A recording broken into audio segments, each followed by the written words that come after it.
আব্বা? ও শোনো, রাতে আসতে হলো তোমার কাছে। শোনো, আমি না একটা দুঃস্বপ্ন দেখেছি। আমার কাছে ভয় লাগছে একা একা থাকতে। তাই ভাবলাম তোমার পাশে একটু থাকলে আমার ভয়টা লাগবে না। বাড়িতে তো আর কেউ নেই, ছেলেটা বিদেশ, আর আশেপাশে কোনো লোকও নেই। আর আমি ওই ঘরে একা থাকতে তো আমার ভয় লাগে। তাই আমি ভাবলাম তোমার সাথে একটু ঘুমিয়ে যাই। ঠিক আছে বাবা, আপনি ওই সাইডে ঘুমান যান। আচ্ছা, আচ্ছা। কত রাত হয়েছে, মানে অনেকটা ভয় পাইছেন না? হ্যাঁ বাবা। আচ্ছা, এই সাইডে আপনি শুয়ে পড়েন। ঠিক আছে বাবা। আপনি আমার বাবা, আপনি তো আপনি মেয়ের মতোই। আচ্ছা বাবা। আচ্ছা, শুয়ে পড়ি। বাবা। আচ্ছা, ঘুমাই পড়লেন? কিছু হ্যাঁ, লাগলে আমার বললেন। হ্যাঁ বাবা। হ্যাঁ।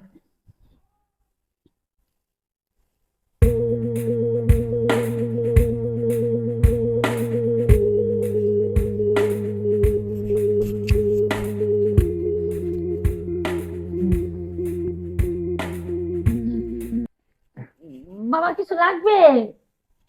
হ্যাঁ? কিছু লাগবে? না বাবা, তুমি ঘুমিয়ে যাও। আচ্ছা।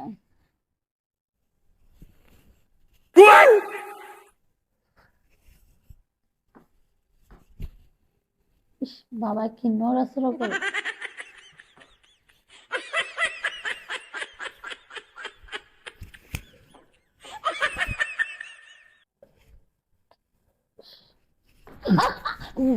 বাবা, কি হলো বাবা? এটা কি গুঁতো মারতেছেন কে? আমি তো বললাম, মনে হয় কিছু ইঁদুর মিদুর ঢুকে গেছে মনে হয়। হ্যাঁ। আচ্ছা ঠিক আছে বাবা, ঘুমান। আচ্ছা।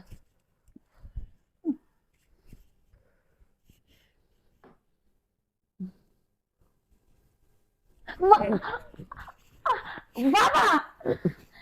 এটা আপনি কি করতেছেন? বাবা, আসলে এই ঘুমের মধ্যে তো কখন কি হয়ে যায়, মানুষ অচেতন থাকে ঘুমে। আমি অচেতন ছিলাম তো, কিছু হলে হয়েছে কিছু। আপনি কি করছেন বুঝেন না? আপনি ছেলে যেটা করে এটা তো আপনিও করলেন। হ্যাঁ, তাই? বাবা, ভুল হয়ে গেছে, কি করবো এখন? আচ্ছা ঠিক আছে, ভুল হয়েছে, ভালো আছে। আপনি এই ঘরে ঘুমান, আমি এই ঘরে যে ঘুমাইতেছি, যান।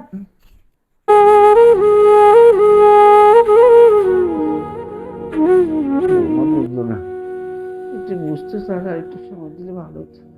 ভালো লেগেছিল। কত বছর ধরে। ঘুমিয়ে যাই।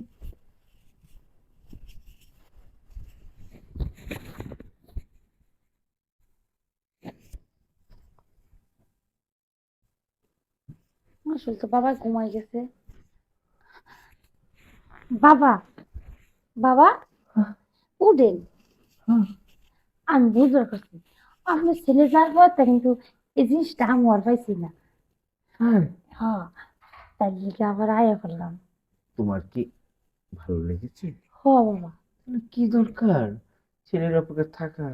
ছেলের অপেক্ষা থাকতে থাকতে বুড়ো হয়ে যাবে, তাহলে জোরটা যাবে কেন? চলো, আমরা মিশে ফেলি। হ্যাঁ, ঠিক আছে বাবা। এই তো। ইঁদুরটা মনে হয় কাজে গিয়েছে।